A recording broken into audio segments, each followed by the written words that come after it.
Barabara kabisa mwanamichezo mwenzangu, hatimaye sheria 6 za wanaume wa Afrika kuelekea kombe la dunia 2026 hatimaye zimetoka, na mimi nakwenda kuzimiminisha, lakini lazima nizivalie daruga ama nizivalie njuga kwa lugha ya Kimombo ama kwa lugha ya Kipalestina.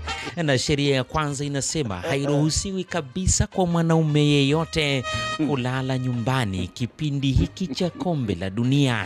Ukikamatwa umelala nyumbani utaulizwa na wanaume wenzio. Ogopa sana wanaume wenzio wakubambike swali mbambo. Basi sheria ya pili inasema mwanaume yeyote akirudi nyumbani asubuhi hatakiwi kuulizwa ulikuwa wapi.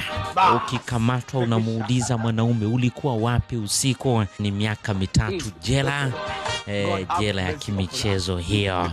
Na sheria namba 3 inasema mwanaume akirudi nyumbani asubuhi apokelewe kwa bashasha kama mgeni mwalikwa, tena apewe supu ya kidali.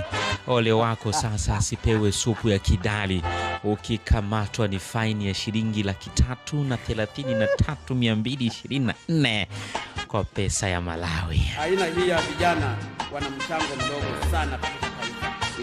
Na sheria namba 4, naomba nivulie miwani kidogo kwa sababu imekaa kimkakati. Nasema mwanaume yote akirudi asubuhi akisema amechoka, hakikisha anakandwa kuanzia shingoni mpaka hadi kwenye mgongo kwa maji ya uvuguvugu na chupa ya chai pembeni, ikiwa imewekwa mdalasini na viungo vyote kama vile korosho na bamia nyembamba, ili iwe fundisho kwa wengine.